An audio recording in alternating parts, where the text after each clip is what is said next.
Welcome back, YouTube, once again to another episode of Trail Talk. Today we're covering the top 10 mods that you should do to your ATV.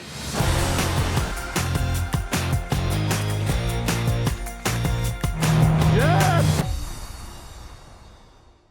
So once again, welcome back, everyone. My name is Evan. I'm the host, except I hate saying that. I'm not really a host. Literally, you can tell I'm not a host. We've got Eric behind the camera. Eric, give us a nod. Hey, I'm here. Yes, love it, and the verbal, I love that. And you can see, hey, we're in our cool guy garage, third episode in a row. We're gonna get back on the trails, don't worry. But because we're in the garage, it's another episode of Shop Talk. And today, we already talked about it, we're covering the top 10 mods that we're saying you should do first on your ATV.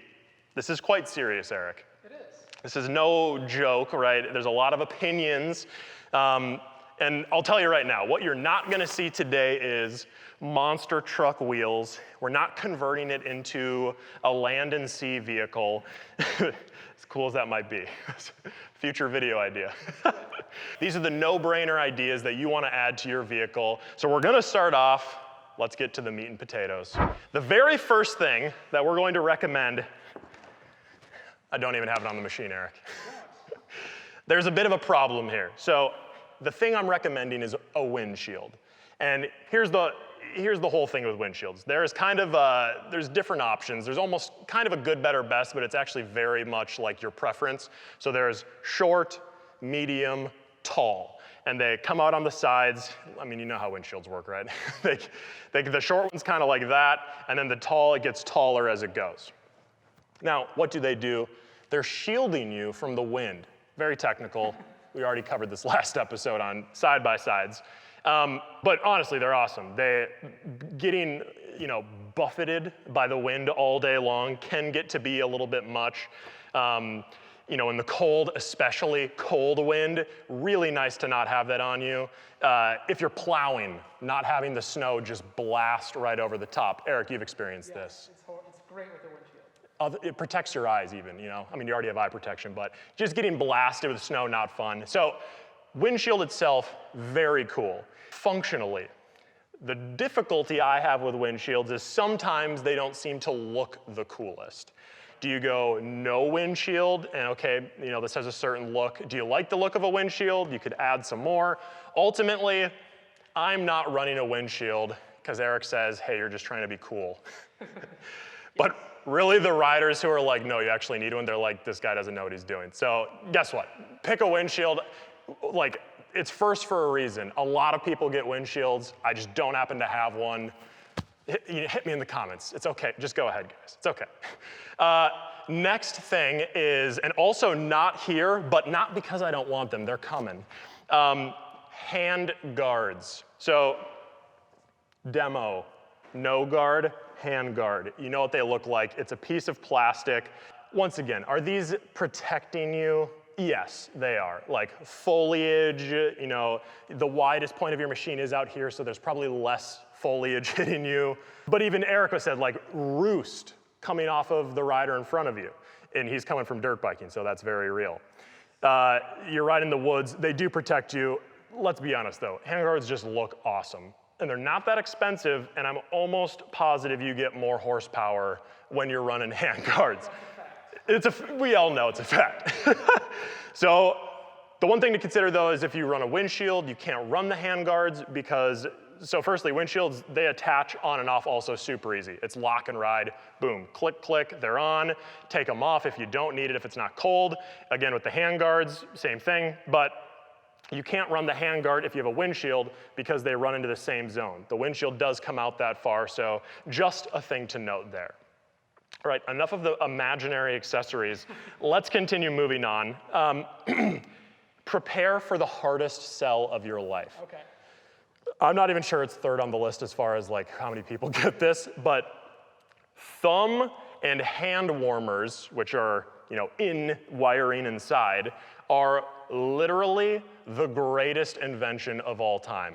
If you remember back to when heated seats came out, heated steering wheels, and everyday life, it's like having that off-roading, which is also very surprising. Like 4 weeks ago, I think, Eric and I were filming some winter content, if you will, not related to this, and we had an ATV, thumb and hand warmers. Number one, I've never experienced my thumb being too hot. My thumb was literally too hot, and I had to back off the thumb warmer. Hands as well, just because they're by themselves, like, think of all the outdoor sports there are. Your limbs, like the furthest extremities, are what get cold. So if you keep yourself warm and you have hot hands, hot hands, and a hot thumb, it changes the whole day. It could change whether or not your wife or kids want to go out. So think about it. The other component, hang in there if you hate wiring, you're like, not a chance. Vehicles, the new ATVs at least, no wiring needed. You put them on, you plug them in, consider them. I don't know how much they cost, but it's worth it. I trust it's worth it. Next accessory, we're getting into the storage, okay? Rack extenders and/or, as pictured here, a front rack, an amazing addition to a vehicle. So the extender would basically be like the front portion, but then there wouldn't be any metal bars back here. They're still metal, so you can, tie down, attach things to it, firewood. If you had a bag that you were bringing out, the front rack just gives you even more places to tie down, more support. It's really, however you can secure anything is the best thing ever up here. And here's my thing with storage on ATVs. Because look at that, we have more storage in the back. I like having storage options, which again, we've already showed this, but this is pretty unique for Polaris. We have a lot of storage on these vehicles, right? The whole bottom side, you can do the whole top side. If you don't have to wear a backpack, it's less weight for you, and you get to just put that stuff under or on top, lash it down. Say you're moving a lot of wood or anything, you can't even put that in a backpack, obviously. So use the storage options if you can have them. Continuing our journey on storage, is that okay to say? Yeah, we have lock and ride and different lock and ride options. So, and I'll show you the lock and ride in a second, but you have obviously some rack stuff going on here. We'll come back. But we're talking the box itself. So obviously there's a whole kind of deck, if you will, to put many different things. This is actually very cool. This is an audio storage box. So you'll notice cord. This isn't fully installed because we took it off a different vehicle, but it just plugs in down here beneath. If I open it up, you've got the audio, but inside, right, boom. Little tray for smaller items, bits and pieces more so. Could put a whole duffel in here, tons of different things. You can secure stuff in here. Again, use the storage options. And here, look at how easy Rock and Ride. Did I call it Rock and Ride? Look at how easy lock and ride is. If I go pop, pop, say this is just in the garage. The cord, remember, this wouldn't be here if it wasn't a speaker audio thing. Boom, turn it around. I'm like, okay, I want the box today. You line up the holes, drops right in. Pop, pop, pop. They're super quiet. And there you go. And if you didn't have the audio box, it'd be different if you had this, but otherwise, boom. The thing's ready to go. And again, I don't hate backpacks. Similarly, I don't hate flip-flops. I have a bunch of great backpacks. But if you don't have to carry a backpack, which so many people do, think about this. We have a power sports vehicle, and why not let the vehicle with all the horsepower take the load of the extra gear, the extra stuff? You can just be the person, lightweight, whatever. Consider this, it's a bit of a stretch. Back in the whatever time period when they tamed horses, oh boy, you had 1 horsepower, and you didn't use that horse and then still wear a backpack and all these musette bags and stuff. You had saddlebags, and the horse carried it.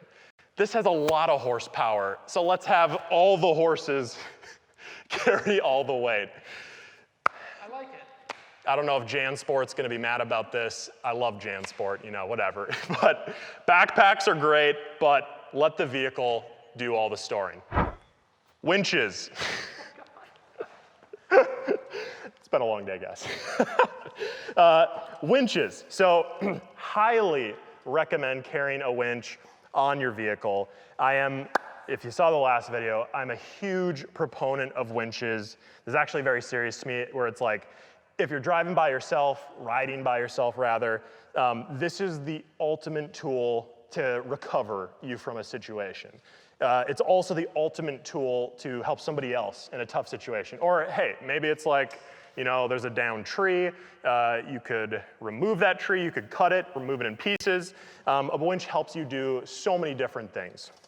Really just a great piece of kit. Of course, too, if you can see here, this one actually has a steel cable.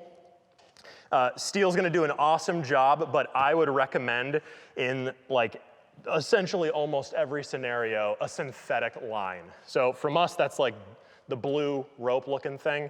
They come in a bunch of different colors from whoever. But synthetic is basically better in every way. It's lighter, stronger, lasts longer, easier to use, Eric, Yes. right? It's marginally more expensive, but it's not that big of a gap. So I would recommend that you get a synthetic rope. You don't want to be taxing these winches. You really want to have them be overpowered for what they're doing. So make sure you are keeping that in mind in most cases, right? In most cases. Last thing for the winch. These are actually super cool, the new winches, because they have, check this term, Eric, Okay. rapid rope recovery. What is that? 5 times faster recovery of your rope. No. So basically, it's nothing intense, right? But it's really a nice thing to have. So it's less time that you're standing around, more time that you're maybe getting doubt from being stuck. Nobody saw you because you got done faster. Who knows? So get a winch. Next thing here, I'm actually gonna ditch the creeper. Next thing is protection. So we have a front bumper on this machine. This one actually has a front winch front hitch as well, which is awesome. This is the utility bumper. Bumpers, front and rear. Come on back for one moment, right? Rear bumper, also awesome, protection. And then this is called body armor, or piping, if that's what you want to call it.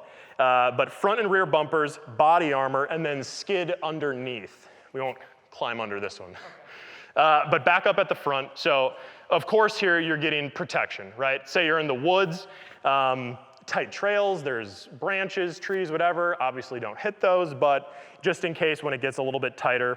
The utility bumper, you can see a little bit more than the trail riding bumper. There's some extra tubing, some extra gusseting.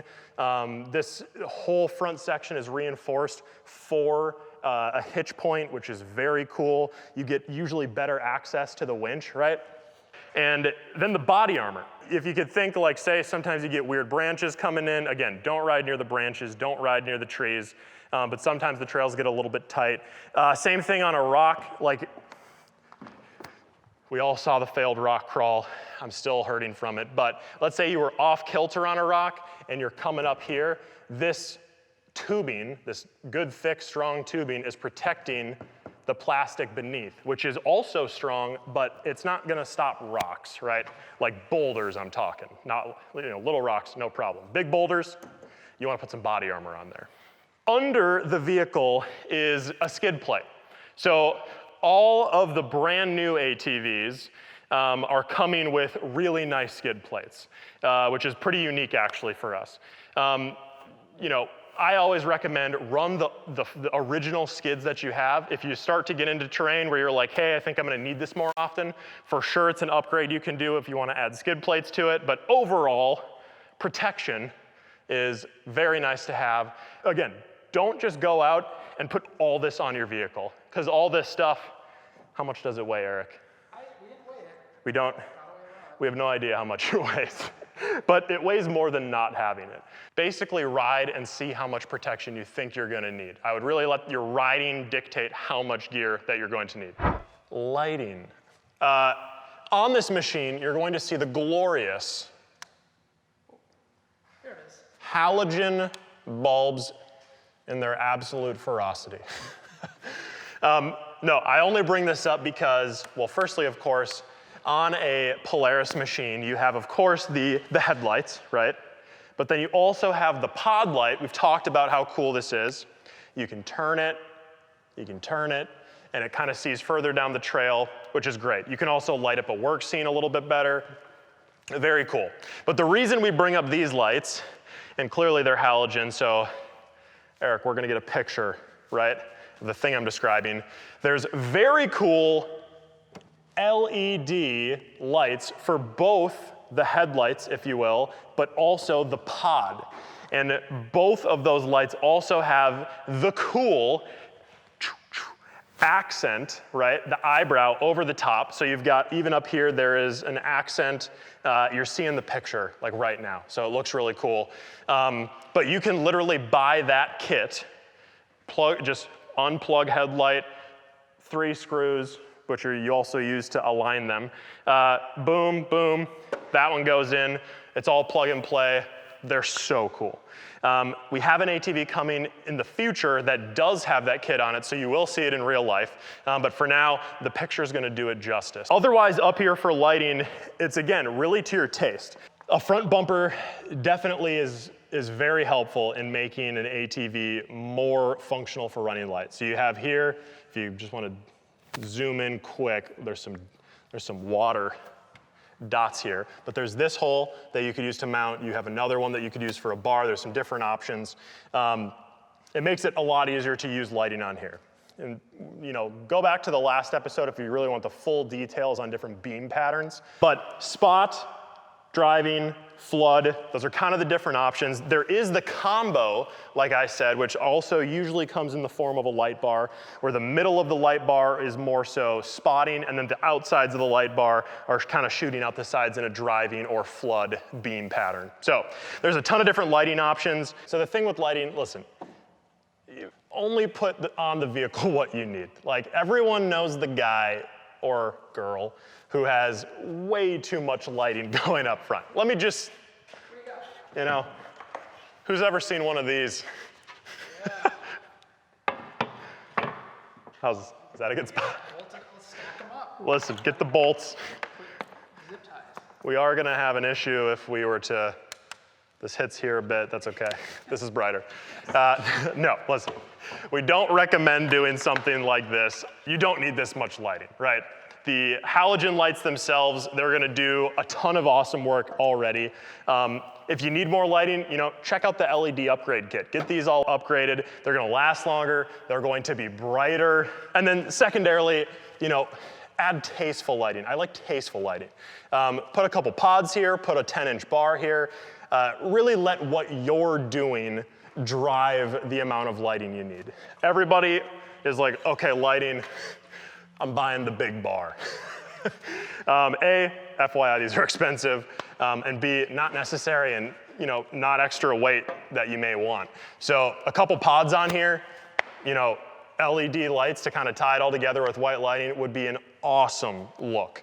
So again, if you're riding in the morning, if you're riding at night, you really do need to extend your day, take a little strain off your eyes at night, put some tasteful lighting on the machine, and don't go too crazy. Okay, last thing we're gonna talk about, what is it, Eric? It's your favorite. I hope it's wheels and tires. It's you know what, let's get right to it. What's the easiest way to do your wheels and tires? Well, you don't actually do them. But check these out. These are actually low-key, we got a runaway tire? Don't even worry about it. Low-key, these are actually some of my favorite tires and favorite wheels. It's all under control.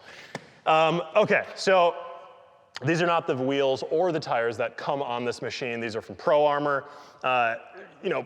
Everybody loves wheels and tires, don't they, Eric? They do, especially me. Especially Eric. If you have a truck, if you're buying a vehicle for on-road purposes, you already know the wheels and tires you want.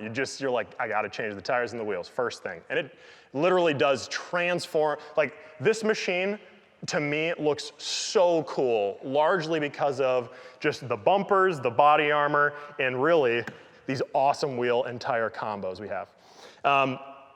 So tires, first and foremost. There's so many different tread patterns. If you go back to the last video, we talk a lot about it. The bottom line is, really, these vehicles are coming with a pretty versatile tire as far as tread pattern and lug depth. And the lugs are just these, this is a lug, Eric. That's one. This is individual one lug. measurement of lug. Okay. And these are a bunch of lugs, obviously. So the tread pattern here is pretty versatile. Really, the biggest difference from these tires to the stock ones that came on here is there's a little bit more width, a little bit larger size, and a little bit stronger ply rating. So a couple things there. You know, everyone always does say, you know, minus these tires, what is the biggest tire I can put on? Well, check the owner's manual, because it does tell you, you know, it's not just does it fit and can I bolt it up. Really, go look at the owner's manual. It'll tell you the largest tire size you can run. Other than that, I mentioned ply rating. It is awesome to get a stronger tire, if you will, one less resistant to punctures, which is all coming through, you know, tons and tons of layers of ply. Yeah. You know, like toilet paper, there's ply. Yeah, just double it up. More squares of TP is kind of what that's like. We won't get into that. Getting more ply is definitely a good thing. Also, at that point, look into the side wall ply rating. So a lot of times you have these cool designs, but not just that, look at what the ply rating is on the side wall. That does come at a cost, though. Extra ply means more material, more weight. So if you do need that, if it's rocky, if there's certain things you're really worried about, the tires, definitely go for more ply. If you don't need it, don't add the extra weight if you don't want to. You know, we don't have lighting on this machine because we don't think we need it yet. So we're trying to add things as we see it come in. So light tires, heavy tires, really go for what you need. There are some very specific tire treads, like better for snow, better for mud. Look into it. If you're really going down the rabbit hole there, you're probably already looking into it. So next up, wheels. How do you select the best wheels, Eric? They're like shoes, man. It's like shoes. You get the coolest shoes you can find. In all honesty, though, it's, you know, it's not far off from that. Really, you know, wheels are very preferential, other than making sure the bolt pattern is correct for the vehicle you're getting. So in this case, the Polaris bolt pattern. The look of the wheel obviously is going to be huge. There is some different weights in like lightness versus strength. Honestly, a lot of wheels are pretty light and pretty strong. The other big consideration is just, you know, the fitment. So make sure the wheel is the fitment for the tire, which is the diameter basically, so it fits, and then the width as well. There's all the standards, and it just tells you what the tires are rated for. So just copy and paste, and you'll find the right thing. Finally, the only thing here is it a bead lock or not? Generally on an ATV, you do not need a bead lock unless you're really doing some spirited riding. Maybe in the mud, you know, some of the mud quads are really cool, some of the sport quads, but this is a faux bead lock, which, you know, is not a faux pas, if I could say that. Bead locks look super cool. I like the look of a bead lock, Eric. Yeah. There's still some protection here from these. You know, it's not a bead lock, but it's not gonna, you know, ruin everything if you have a fake bead lock. Get the tires you like, you're gonna have an awesome time. And really, just how they look on the vehicle, man, this ATV looks so awesome with this wheel and tire combo. Find something you like, test it out, maybe just change it up the next time. Okay, that will complete all of the modifications, the top 10, but Eric, Yes. I have one more modification. Bonus modification. If I open this up, can you get a tight shot right here? That? This. Okay, yeah. Is that what I think it is? Not bad to have. Listen, if you're having a couple cream sodas on the trail, pop yourself a cream soda popper right onto the back of your audio box, and you're gonna have a great time. I will recall and remind you of our safety rules. Do not drink and drive on the trail, but if you're having an IBC, bam, open that thing up right on the trail. Last thing, in the comments, hey, if you have a pro tip, if you have something we just totally forgot, if you're like, hey, here's my top 10, throw it down in the comments. Let us know what your thoughts are. Let us know what you think of the build. Do we need lighting? Do we need LEDs? Yes, we do. What would you change? What would you do here? Also as well, we might have earned it by now, Eric. I don't know. Hit the like button. It's like 1 second, might be less than a second. If you're liking multiple videos and you want to see more, hit the subscribe button. It really helps us know if you care about the videos, if you're having a good time watching them, once a week. We would just love to know. But the most important thing we want to communicate, and it's always the last thing we want to communicate, all this gear isn't cool at all just sitting around. It's not cool if you spend money on stuff that you don't use, maybe if you need it in a pinch, but go ride. Please use the stuff. So, thanks for hanging out, everyone. We will see you next time on the next episode of Trail Talk or Shop Talk. But one more thing, go on a ride this week. See ya.